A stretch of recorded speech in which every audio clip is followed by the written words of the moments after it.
കർത്താവിൻ്റെ അതിപരിശുദ്ധ നാമം ഈ പ്രഭാതത്തിലും മഹത്വപ്പെടുമാറാകട്ടെ. എല്ലാ സഹോദരങ്ങൾക്കും യേശു ക്രിസ്തുവിൻ്റെ അനുഗ്രഹീത നാമത്തിൽ ക്രിസ്തീയ വന്ദനത്തെ അറിയിക്കുന്നു. എൻ മനമേ യഹോവയെ വാഴ്ത്തുക, എൻ്റെ സർവാന്തരംഗമേ അവൻ്റെ വിശുദ്ധ നാമത്തെ വാഴ്ത്തുക. അവിടുത്തെ ഉപകാരങ്ങളൊന്നും മറക്കരുത്. അകൃത്യം മോചിച്ച് സകല രോഗങ്ങളെയും സൗഖ്യമാക്കി ജീവനെ നാശത്തു നിന്ന് വീണ്ടെടുത്ത് ദയയും കരുണയും നമ്മളെ അണിയിക്കുന്ന വാഴ്ത്തപ്പെട്ട കർത്താവിന് നന്ദി നിറഞ്ഞ ഹൃദയത്തോടെ സ്തോത്രം ചെയ്യാം. എൻ മനമേ നീ വീണ്ടും സ്വസ്ഥമായിരിക്കാം. യഹോവ നിനക്ക് ഉപകാരം ചെയ്തിരിക്കുന്നു. അവിടുന്ന് നമ്മുടെ ജീവിതത്തിൽ ചെയ്ത വലുതും ചെറുതുമായ എല്ലാ പ്രവർത്തികളും ഓർത്ത് നന്ദി നിറഞ്ഞ ഹൃദയത്തോടെ നമുക്ക് സ്തോത്രം ചെയ്യണം. യഹോവയെങ്കിലേക്ക് നോക്കുന്ന ഒരു ഭക്തനെ സംബന്ധിച്ച് അവൻ്റെ തല കുനിക്കപ്പെടാൻ അനുവദിക്കുന്ന ഒരു ദൈവത്തെയല്ല നാം സേവിക്കുന്നത്. ഏതൊക്കെ കാലഘട്ടത്തിൽ അവിടുത്തെ മുൻപാകെ അടുത്തു വന്നിട്ടുണ്ടോ അവരെയൊക്കെ ദൈവം ഉദ്ധരിച്ചിട്ടുണ്ട്, സഹായിച്ചിട്ടുണ്ട്, ശക്തീകരിച്ചിട്ടുണ്ട്, നിവർത്തിയിട്ടുണ്ട്. അവിടുത്തെ പ്രവർത്തികൾ എത്രയോ ശ്രേഷ്ഠമാണ്. നന്ദിയോടെ സ്തോത്രം ചെയ്യത്തക്ക രീതിയിൽ നന്മയില്ലാതെ ഒരു തിന്മയും അവിടുന്ന് ചെയ്തിട്ടില്ല. സഹോദരങ്ങളെ, കരം പിടിച്ച് നടത്തിയ ദൈവത്തിന് സ്തോത്രം ചെയ്യാം. വഴി ഇതാകുന്നു എന്ന് പറഞ്ഞ എത്രയോ സമയങ്ങളുണ്ടായിരുന്നു.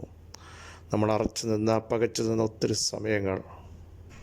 എല്ലാവരും മാറിയപ്പോഴും മറന്നപ്പോഴും പിൻപിൽ നിന്ന് ഒരു ശബ്ദം, കഷ്ടത്തിൻ്റെ അപ്പവും ഞെരുക്കത്തിൻ്റെ വെള്ളവും തന്നപ്പോഴും വഴി ഇതാകുന്നു, ഇതിലെ പൊയ്ക്കൊള്ളുക എന്നുള്ള ശബ്ദം കേൾപ്പിച്ച് നമ്മെ നടത്തിയ വലിയവനായ ദൈവത്തിന് എത്ര നന്ദി പറഞ്ഞാലും മതിയാകുകയില്ല.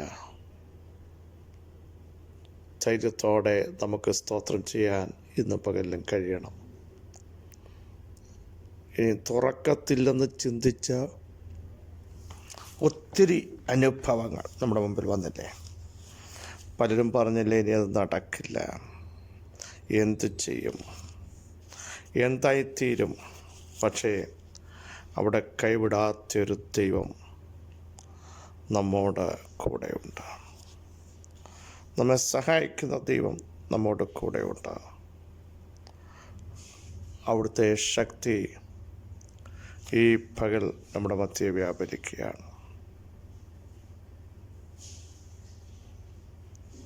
അവിടുത്തെ സാന്നിധ്യം ഇന്ന് പകൽ നമുക്ക് വേണ്ടി വെളിപ്പെട്ട് വരികയാണ്. ധൈര്യത്തോടെ പറയേണ്ട നീതിമാൻ വിശ്വാസത്താൽ ജീവിക്കും. വിശ്വാസത്താൽ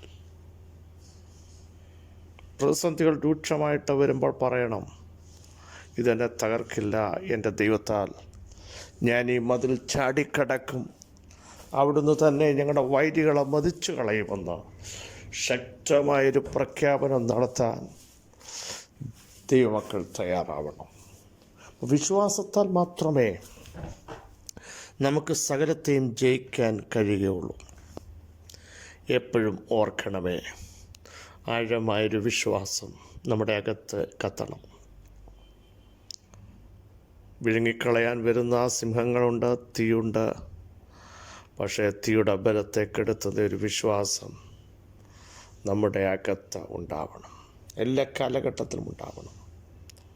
അങ്ങനെ നിൽക്കുന്ന സമൂഹത്തെ രക്ഷിക്കാൻ, വിടുവിക്കാൻ, സഹായിക്കാൻ എൻ്റെ കർത്താവ് ആകാശം ചായച്ചിറങ്ങി വരും. നിലവിളിച്ച യഹോവ കേട്ടോ, സകല കഷ്ടങ്ങളിൽ നിന്നും വിടുവിക്കുന്നു എന്ന് പറഞ്ഞതുപോലെ വിടുവിക്കുന്ന ദൈവം, സഹായിക്കുന്ന ദൈവം, ശക്തീകരിക്കുന്ന ദൈവം, ബലം കൽപ്പിക്കുന്ന ദൈവം ഇന്ന് പകലിലും നമ്മുടെ കൂടെയുണ്ട് എന്ന് എത്ര പേർക്ക് വിശ്വസിക്കാൻ കഴിയും? അവർ ദൈവത്തിന് സ്തോത്രം ചെയ്യാൻ തയ്യാറാകുമല്ലോ. ധൈര്യത്തോടെ നമുക്ക് വീണ്ടും അവിടുത്തെ മുമ്പാകെ എടുത്തു വരാം. നമ്മുടെ കർത്താവ് ജീവിക്കുന്നു, അതുകൊണ്ട് നമ്മൾ ജീവിക്കുന്നു. യെശയ്യാപ്രവചനം 53-ന്റെ 5-ാമത് വാക്യം നമുക്ക് സുപരിതമാണല്ലോ. എന്നാൽ അവൻ നമ്മുടെ അതിക്രമങ്ങൾ നിമിത്തം മുറിവേറ്റും നമ്മുടെ അകൃത്യങ്ങൾ നിമിത്തം തകർന്നുമിരിക്കുന്നു. നമ്മുടെ സമാധാനത്തിനായുള്ള ശിക്ഷ അവൻ്റെ മേലായി, അവൻ്റെ അടിപ്പിണരുകളാൽ നമുക്ക് സൗഖ്യം വന്നിരിക്കുന്നു.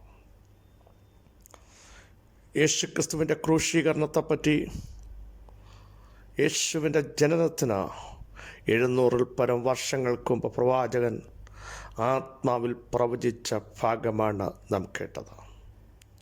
വർഷങ്ങൾ കഴിഞ്ഞപ്പോൾ പ്രവചിച്ചത് അതുപോലെ സംഭവിച്ചെങ്കിൽ ഈ പകൽ വചനത്തിന് വിളിച്ചു പറയാനുള്ളത്, എന്നോടും നിങ്ങളോടും ദൈവം പറഞ്ഞ പ്രവചന ദൂതുകൾ എത്ര വർഷം കഴിഞ്ഞാലും അത് നിറവേറും. അതിനെ തടയാൻ ആർക്കും സാധ്യമല്ല. അരുളിച്ചെയ്തതിനെ സംഭവിപ്പിക്കുന്ന, അവിടുന്ന് കൽപ്പിച്ചതിനെ സ്ഥാപിതമാക്കുന്ന ദൈവത്തെയാണ് സേവിക്കുന്നത്. നോക്കൂ, നമ്മുടെ കർത്താവ് യേശുക്രിസ്തുവിനെ പറ്റി പറയുന്ന ഭാഗങ്ങൾ, അവിടുത്തെ ക്രൂശീകരണത്തെപ്പറ്റി പറയുന്ന ശ്രേഷ്ഠകരമായ കാര്യങ്ങൾ എത്രയോ ആഴമുള്ളതാണ്. ശ്രദ്ധിക്കൂ. എന്നാൽ അവൻ നമ്മുടെ അതിക്രമങ്ങൾ നിമിത്തം മുറിവേറ്റു. നമ്മുടെ അതിക്രമങ്ങൾക്കായി യേശു മുറിവേൽക്കുകയാണ്. ഒരു പാപവും ചെയ്യാത്ത യേശു മുറിവേൽക്കുകയാണ്.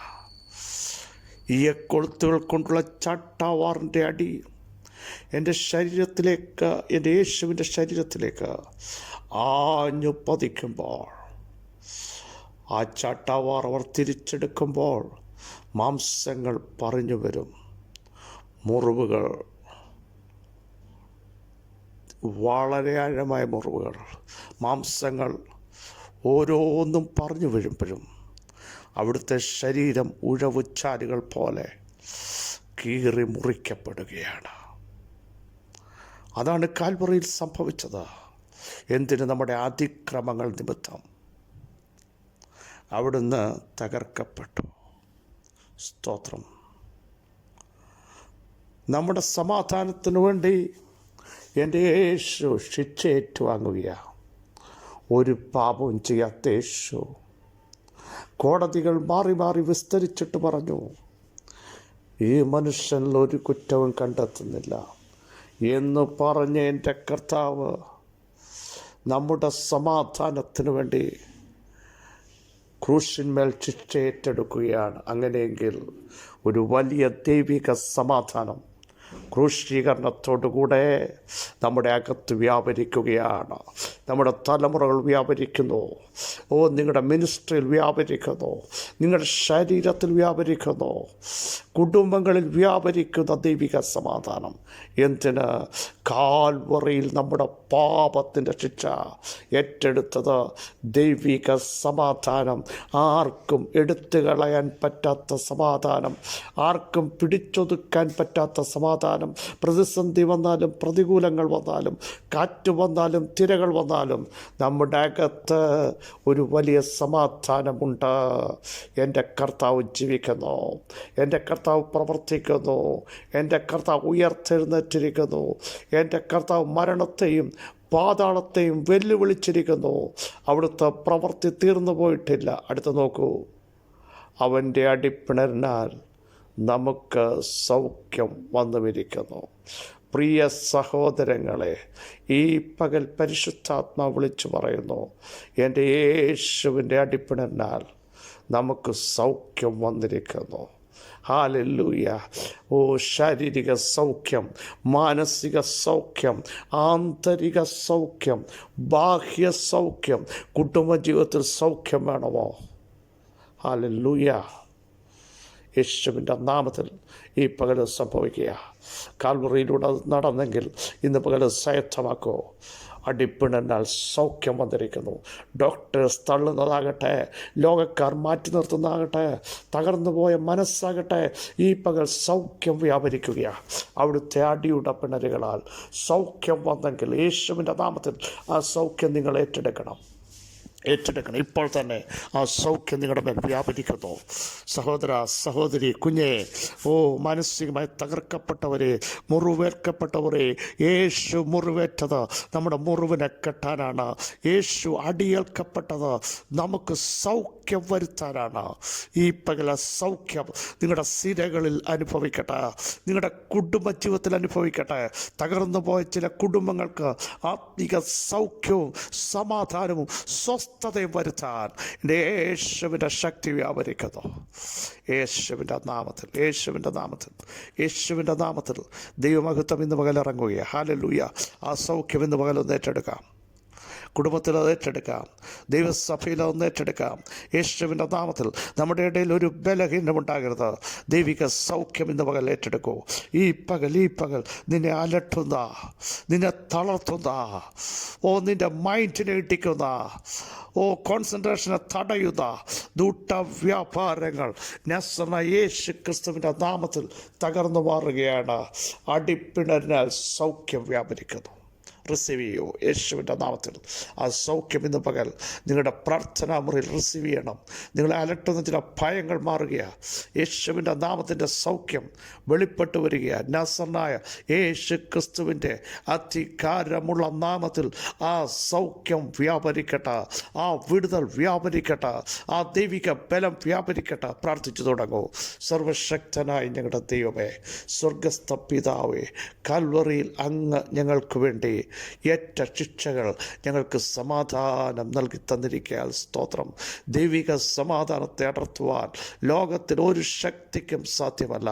അങ്ങ് കാൽവറിയിലേറ്റ അടിയുടെ പിണരുകൾ, മുറിപ്പാടുകൾ ഞങ്ങൾക്ക് സൗഖ്യമായി പരിണമിച്ചിരിക്കാൻ ഈ പകൽ നന്ദി പറയുന്നു.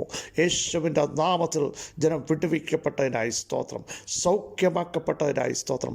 തകർന്ന ചില മൈൻഡുകളെ, ഉടഞ്ഞു പോയ ചിലതിനെ ദൈവം സൗഖ്യമാക്കിയിരിക്കാൻ, ആത്മാവിൽ പുറത്തു കൊണ്ടുവന്നിരിക്കാൻ, അഭിഷേകത്തോടെ ദൈവം അവരെ പുറത്തെടുത്തിരിക്കാൻ സ്തോത്രം ചെയ്യുന്നു.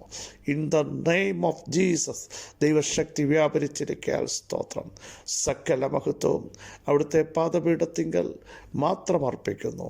യേശു ക്രിസ്തുവിൻ്റെ ധന്യമുള്ള നാമത്തിൽ കൃപയുണ്ടായി പ്രാർത്ഥന കേൾക്കണമേ. ആമേൻ, ആമേൻ. ക്രിസ്തുവിൽ വാത്സല്യ സഹോദരങ്ങളെ, അവിടുത്തെ അടിപ്പിണരിനാൽ നമുക്ക് സൗഖ്യം വന്നിരിക്കുന്നു. ഈ പകലത് റിസീവ് ചെയ്യൂ. ആ സൗഖ്യം ഏറ്റെടുക്കൂ. പരിശുദ്ധാത്മാവ് നിങ്ങളെ ടച്ച് ചെയ്യുകയാണ്. അടിപ്പിണരിനാൽ വന്ന സൗഖ്യം ഒരു ശക്തിക്കും തടയാവുന്നതല്ല. ഈ വചനങ്ങളാൽ കർത്താവ് സഹായിക്കട്ടെ. ക്രിസ്തയേശുവിൽ നിങ്ങളുടെ സഹോദരൻ പാസ്റ്റർ ബിജു മാത്യു.